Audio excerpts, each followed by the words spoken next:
Backgroundnya Kak Yari menarik banget ya guys ya. Menarik banget. Gue rada speechless jujur Kak hari ini. By the way, ini kita ada beberapa pertanyaan, 3 pertanyaan terakhir dari teman-teman yang emang mau, yang gue open gitu lah Iya, ya. iya. Terus mereka nanya gini, ini simple banget menurut aku. Dia bilang kayak, apakah pelayanan hanya bisa di gereja? Ya. Jawabannya, apakah orang yang membutuhkan Tuhan hanya di gereja? Ya, kalau kita merepresentatifkan pelayanan hanya di gereja, ya menyedihkanlah orang-orang yang lagi di luar gereja. Iya. Begitu. Iya benar. Kasian gitu ya. Iya kan? Jadi Nggak kena. ya, cuma memang kadang-kadang berbenturan dengan visi global, membangun gereja lokal yang kuat, membangun support system yang kuat. Kita dibangun dengan literasi-literasi seperti itu, ledakan komsel, bangun ini, sehingga banyak orang tidak berpikir membangun yang di luar menjadi pencapaian dalam pelayanan. Contoh di Kelapa Gading. Kelapa Gading itu kayaknya kota paling suci, wilayah paling suci dari Jakarta, karena ada lebih dari 300 gereja. Iya. Oke, berarti hari Minggu 300 khotbah. Hari Sabtu 300 ibadah youth. Belum persekutuan doa, belum doa keliling, belum menara doa, Zoom. Zoom. Harusnya suci banget lah tuh. Suci banget harusnya. Kota. Orang suci. Iya. Tapi berapa tahun lalu digerebeklah satu tempat gym yang ternyata 140-an koko-koko ganteng lagi party. Wow. Oke. Nah, pertanyaannya, Oke. kok bisa kegiatan itu dilakukan di tengah-tengah ratusan gereja? Artinya gereja dan tempat prostitusi bisa bertumbuh bersama. Iya. Kenapa? Karena buat beberapa gereja, memberkati di luar tembok bukan pencapaian. Sehingga pelayanan hanya terbangun di dalam tembok. Bagaimana kota berubah, bagaimana angka aborsi turun, gimana angka prostitusi online berkurang, judi online berkurang, tidak menjadi sebuah pencapaian. Nah, itu yang membuat banyak orang berpikir akhirnya, oh berarti membangun satu sirkulasi pelayanan untuk menyenangkan hati Tuhan hanya di gereja aja. Nah, bayangin kalau source-nya cuma satu gereja, maka orang-orang hebat ngantri di bangku cadangan.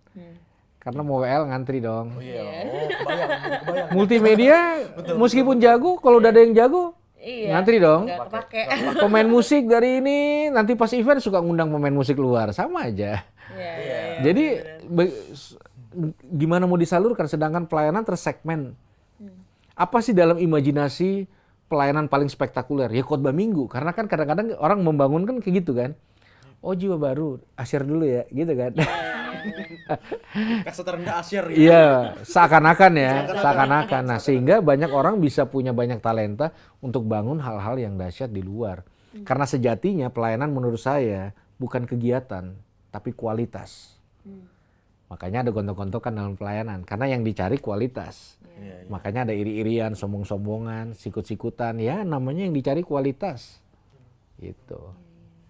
Itu sih. Benar-benar. Jadi ya jangan di gereja doang ya sebenarnya. Ada banyak banget tempat buat kita bisa layanin. Orang-orang ada banyak ya. Ada Betul. 200 miliar ya? 200 berapa sih? 200 juta untuk Indonesia. Lebih. Lebih. By the way, next second question. Ada yang nanya, sampai sejauh mana sih Kak pelayanan itu dibilang sukses? Ada yang bilang sampai lo mati lo ini baru sukses. Ada yang bilang sampai dia berhasil pelayanan itu ya dia sukses. Iya, kategori sukses harusnya datangnya dari Tuhan. Satu. Kedua, harusnya sifatnya personal. Kalau nggak personal, kita akan dicari nih siapa juara 1, juara 2, juara 3 dalam pelayanan. Itu udah nggak personal. Iya kan? Tapi kan itu yang terbangun kebanyakan gitu. Dilihat dari apa? Jumlah, program organisasi, dan sekarang pengkultusan individu. Bisnis orang akan lihat dari mana? Dari follower, dari jam terbang. Sekarang orang ya sosial media menjadi CV kan sekarang. Iya. Oh iya. Karena globalnya gitu kan. Nah sekarang orang mau cari standar pelayanan nggak bisa kalau nggak personal. Karena pelayanan sejati sebenarnya Yesus first audience-nya. Gitu. Nah sekarang kalau udah dibuka ke umum, jadinya justifikasi. Podcast gereja mana yang paling seru? Ya orang bisa buka. Dilihat siapa yang diundang, gimana penampilan multimedianya, konten yang diangkat. Jadi orang kayak berlomba-lomba pada sesuatu yang sebenarnya nggak esensi. Karena orang nyari terbaik. Dan menurut saya satu arah yang nggak selalu tepat kalau kita membangun semangat kompetitif aja dalam pelayanan gitu. Tapi semangat kompetitif tuh perlu. Kalau menurut saya pribadi ya, enggak kalau saya. Ini personal gitu. Kenapa, Kak? Iya, karena kita pemenang, tapi justifikasi kita pemenang harus dicari lewat kompetisi. Itu seperti anak sekolah yang di rankingin aja. Iya, benar-benar. Apa sih esensinya ranking? Untuk mencari yang bodoh yang pinter. Akhirnya blunder. Blundernya apa argumen saya? Sekolah untuk mencerdaskan bangsa. Betul dong? Tapi yang diterima orang pinter doang. Iya, benar. Jadi menurut saya bahwa kompetisi bisa jadi jebakan Batman untuk orang menemukan identitas asli. Saya nggak berjuang supaya menang, saya pemenang titik. Jadi saya nggak perlu singkirin orang lain gitu loh. Hidup dalam Tuhan bukan kayak lagu naik-naik ke puncak gunung. Cari upline, bangun sebanyak mungkin downline, kapasitas kita. Loh, Yesus tuh turun. Kenapa kita selingkuhkan nilai kadang-kadang kompetisi yang di dalam Tuhan dan yang tidak? Itu kan yang terjadi bahwa semua orang di daerah berimajinasi, gue harus pelayanannya kayak di kota. Harus kayak gini. Kalau nyanyinya nggak gini. Kalau aransemennya nggak kayak penyanyi Australia, penyanyi Amerika, itu bukan nyembah. Itu kan semua kompetitif. Cara angkat tangan sama, cara ini sama. Ada gimana kalau dengan batik, dengan gamelan, dengan artinya kita tanpa sadar tergiring kepada satu pencapaian yang tanpa di situ pun kita udah ada menang secara identitas gitu. Bukalah pendeta di Google, lalu cari top story-nya. Debat pasti. Iya, benar. Debat. Iya, benar-benar. Banyak terjadi. Nah, kalau makanya pandangan saya tidak tertarik dengan kompetisi. Personal ya. Ya benar sih, kata maksudnya kayak kita juga udah jadi pemenang gitu loh ya. Lo mau Oke, pengakuan dari nih, mana lagi? Sekarang gini ya. Kita lomba nih, nyanyi. Final kita berdua, oke? Kamu doa. Tuhan sertai. Ya dong, kan kita betul. anak Tuhan. Mau final ya. Terus aku juga doa nih. Sama-sama anak Tuhan. Sama anak Tuhan. Doa. Nah, Tuhan dengan yang mana? Dua-duanya. Mana bisa juaranya satu? Berarti kita dipaksa harus ada yang taruh di otak kamu tuh kalah. Nah, sedangkan kacamata Tuhan, jangan cuma doa supaya menang. Doa juga apa? Jangan nangis kalau kalah. Itu pencapaian kemenangan. Ya dong? Benar. Kalau enggak, masa ditentukan lewat sebuah kompetisi aja? Iya, dan harus menang aja gitu. Iya. Makanya kan lucu, kompetisi itu memaksa orang harus ada yang menang dan harus ada yang kalah. Ya, berarti sebenarnya ini semua tuh soal stigma-stigma yang udah Iya. ada ya di semua. Tapi yang lucunya kalau orang gereja nilai anak Tuhan tadi dikompetisikan, yang nomor 2, yang juara 2 dianggap tidak percaya Tuhan, suatu kurang sungguh-sungguh. Nah, itu kan ya makanya. Iya, itulah stigmanya. Loh, itu makanya dari mana? Kasian gitu kan. Dari mana? Makanya orang, ayo kita berlomba. Silakan aja. Orang saya punya arena yang Tuhan buat saya sendiri. Personal saya dengan Tuhan. Yang saya taklukkan diri saya, bukan kamu. Gitu. Gitu guys ya. Oke, kita ke pertanyaan selanjutnya. Ini ada yang nanya juga, Kak, manisnya tertolak itu apa sih, Kak? Maksudnya manisnya tertolak. Kenapa tertolak manis sih?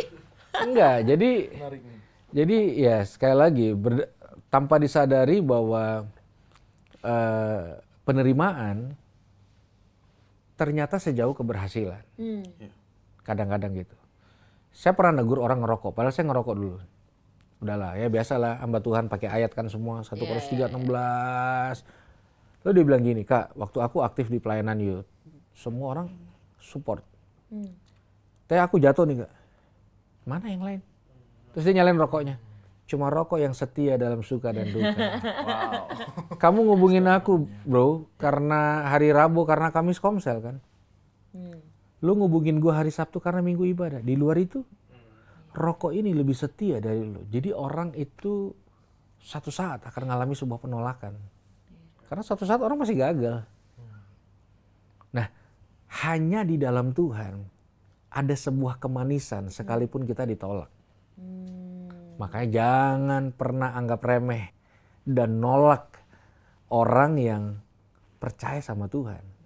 Karena orang yang kita remehin, kita tolak, bisa Tuhan taruh di atas kita. Itu kemanisannya.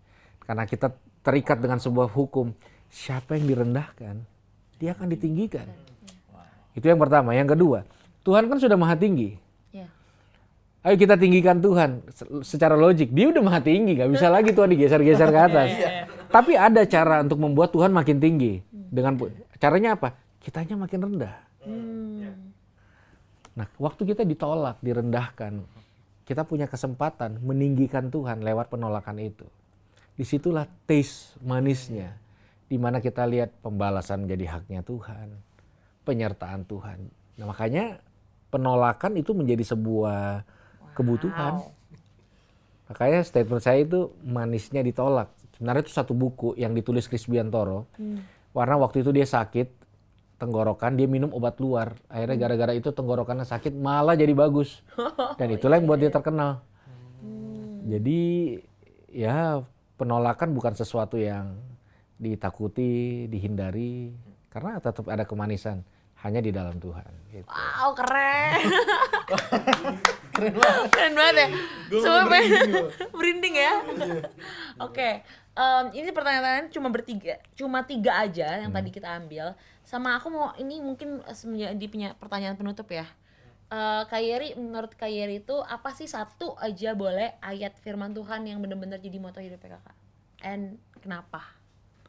Iya, di dalam kitab Yesaya yang berkata karena engkau berharga dan mulia di mataku. Gitu. Karena ternyata kekuatan ayat itu ya. Bisa membuat orang benar geram ketika Tuhan sayang orang salah. Jadi Orang lain geram maksudnya. Iya. kok Tuhan sayang sih? Kok Sayang sama dia ya? Gitu kok ya? sampah dilihat berharga sih? Itu buat banyak orang sebel. Ngapain gue jadi orang bener, yang sampah aja disayang loh. Akhirnya orang berdeal dengan keputusan yang kontra logika banget. Kontra logika banget. Bahwa ya ini statement saya ini masih dipertanyakan sekali lagi. Saya bukan akademisi teologis ya. Tapi menurut saya ketika orang lagi berdebat pengen masuk surga. Yang punya surga ninggalin surga. Supaya nunjukin kita ini lebih penting dari surga. Bukan geeran, tapi itu realitanya. Ada orang bilang jangan sombong loh.